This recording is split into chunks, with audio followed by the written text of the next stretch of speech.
Africa, the second largest continent, is bounded by the Mediterranean Sea, the Red Sea, the Indian Ocean, and the Atlantic Ocean.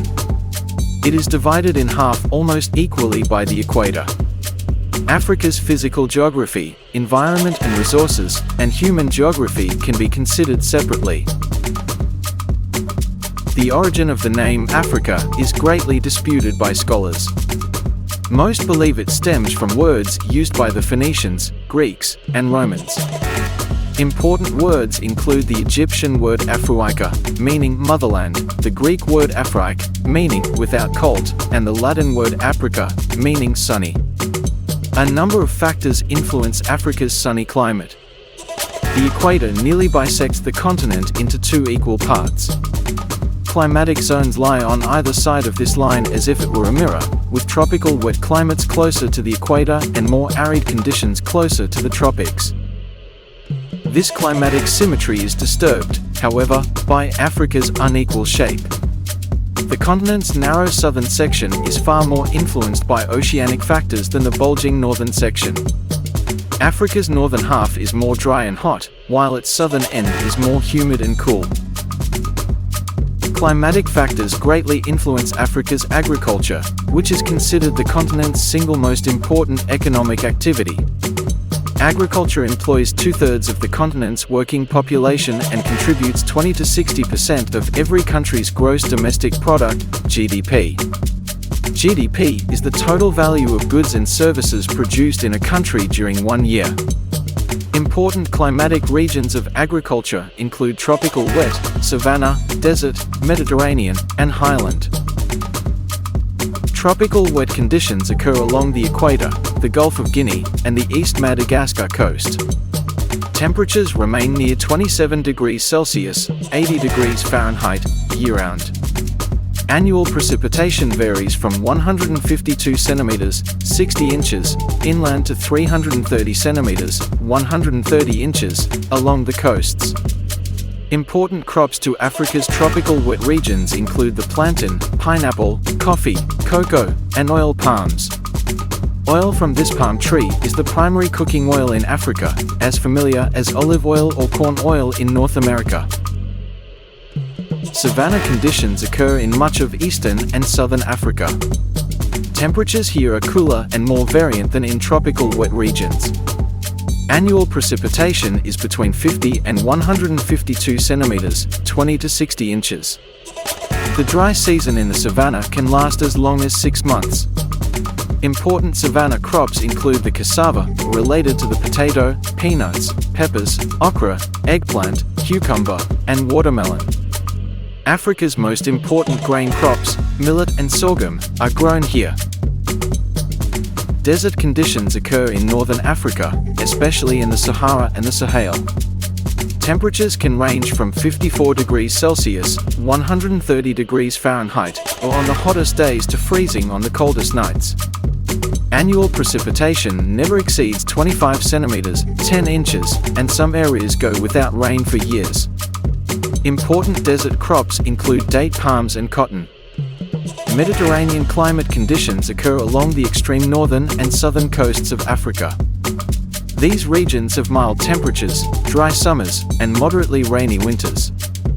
Important crops include figs, olives, oranges, tomatoes, onions, and large vegetables, such as cabbage and cauliflower. Highland conditions occur in the highest elevations of Africa, particularly in the Ethiopian highlands. Temperatures here are much colder than the surrounding lowlands. Precipitation depends on the orientation of the mountain in relation to moisture-bearing winds. Important highland crops include alfalfa, potatoes, and wheat. Forestry, the management of trees and other vegetation in forests, is an important economic activity in Africa. On average, forest products account for 6% of Africa's gross domestic product, GDP, more than any other continent. This is a result of Africa's abundant forest cover, with 0.8 hectares, 2 acres, per person, compared with 0.6 hectares, 1.5 acres, globally. In Central and Western Africa, where forest cover is heaviest, the forest sector contributes more than 60% of GDP. The export of forest products, especially high-grade woods like mahogany and oakum, brings in significant revenue. These woods are mostly found in the countries of the Congo Basin, Cameroon, Central African Republic, Republic of the Congo, Democratic Republic of the Congo, Gabon, and Equatorial Guinea, where there is a dense rainforest. Oakum, for example, accounts for 90% of the trees logged in Gabon. These woods are generally exported to Japan, Israel, and the European Union. Mahogany and oakum are used to make everything from homes to musical instruments to lightweight aircraft. Africa's forest sector, however, suffers from illegal logging and overharvesting of certain tree species. Many species of both mahogany and oakum are endangered. Experts argue that overharvesting will eventually destroy forest habitats. Saplings planted to replace the log trees do not grow fast enough to be harvested on a regular basis, and the rainforest habitat in which these trees thrive is being destroyed for agriculture and development. Today, Africa is torn between developing its forests to their fullest economic potential and protecting these natural landscapes from overdevelopment. For instance, the Central African Forests Commission regulates Africa's forestry sector and promotes sustainable uses of the Congo Basin's rainforest products. The Commission created the Senga National Landscape, a reserve that covers more than 1 million hectares, 2.4 million acres, of rainforest in Cameroon, the Central African Republic, and the Republic of the Congo. Africa's fishing industry provides income to more than 10 million people and has an annual export value of $2.7 billion. Africa has fisheries on all its marine coasts, as well as inland. The Great Lakes and Nile River, for instance, support huge freshwater fisheries. Marine fisheries are important to many coastal countries in Africa. West Africa is one of the most economically important fishing zones in the world, producing 4.5 million tons of fish in 2000. Namibia and South Africa are also major players in the marine fish market, exporting between 80 and 90% of their fish annually. The Eastern African countries of Eritrea, Djibouti, Somalia, and Kenya have well-established fisheries in the Red Sea and Indian Ocean. Small fish such as herring and sardines are the most common catch on the African coastline. However, larger fish, such as tuna, cod, hake, and haddock, are the most profitable. Africa's extensive inland fisheries contain more than 3,000 fish species and account for 2/3 of global inland fish production. Unlike marine fisheries, the catch from Africa's inland fisheries is not exported. It is consumed almost entirely on the continent, forming a major source of people's protein intake. Africa's Great Lakes support the largest inland fisheries on the continent. Lake Victoria is the most productive freshwater fishery in the world, producing more than 500,000 tons of fish worth $600 million every year. The Nile perch, a highly prized catch that can weigh more than 45 kilograms, 100 pounds, and the Nile tilapia are Lake Victoria's dominant commercial fish species. Much like the forestry sector, Africa's fishing sector suffers from overharvesting. As a result, in the past century, fish stocks have declined by up to half in some coastal zones. The Partnership for African Fisheries, PAF, is being implemented to strengthen Africa's fisheries sector. PAF will focus on stricter regulations and environmental management. These processes will increase fishery revenue and promote the sustainable use of marine and inland fish resources. Africa is a major producer of important metals and minerals. Metals exported by African countries include uranium, used to produce nuclear energy, platinum, used in jewelry and industrial applications, nickel, used in stainless steel, magnets, coins, and rechargeable batteries, bauxite, a main aluminum ore, and cobalt, used in color pigments. Africa's two most profitable mineral resources are gold and diamonds. In 2008, Africa produced about 483 tons of gold, or 22% of the world's total production. South Africa accounts for almost half of Africa's gold production. Ghana, Guinea, Mali, and Tanzania are other major producers of gold. Africa dominates the global diamond market. In 2008, the continent produced 55% of the world's diamonds. Botswana, Angola, South Africa, the Democratic Republic of the Congo, and Namibia are Africa's largest producers of diamonds. Unfortunately, several African conflicts and civil wars have been caused and funded by the diamond industry. Diamonds that come from these regions are known as conflict diamonds or blood diamonds. In 2002, the United Nations created the Kimberley Process Certification Scheme, KPCS, in order to certify diamonds from sources that are free of conflict. The KPCS also aims to prevent diamond sales from financing wars. Countries that do not meet KPCS requirements are not allowed to trade with much of the rest of the world. The Republic of the Congo, the Democratic Republic of the Congo, and Côte d'Ivoire have all been expelled at some point in the last decade. Africa is home to select deposits of oil and natural gas, which are drilled for energy and fuel. In 2007, the continent produced 12.5% of the world's total oil production and 6.45% of the world's total natural gas production. Nigeria, Libya, Algeria, Egypt, and Angola dominate Africa's oil industry. Oil exploration has significantly increased on the continent, and many countries are looking to become first-time producers. Oil and natural gas production have also been connected to civil conflict.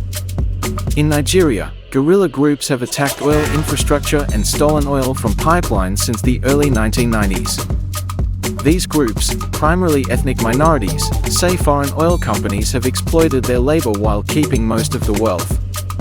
They also charge that out-of-date equipment has severely polluted air, soil, and water resources. This pollution has led to losses in arable land and fish stocks. However, the severe actions of these guerrilla groups have also increased pollution as they have damaged equipment. The attacks have also reduced production and local income, as many companies are forced to shut down.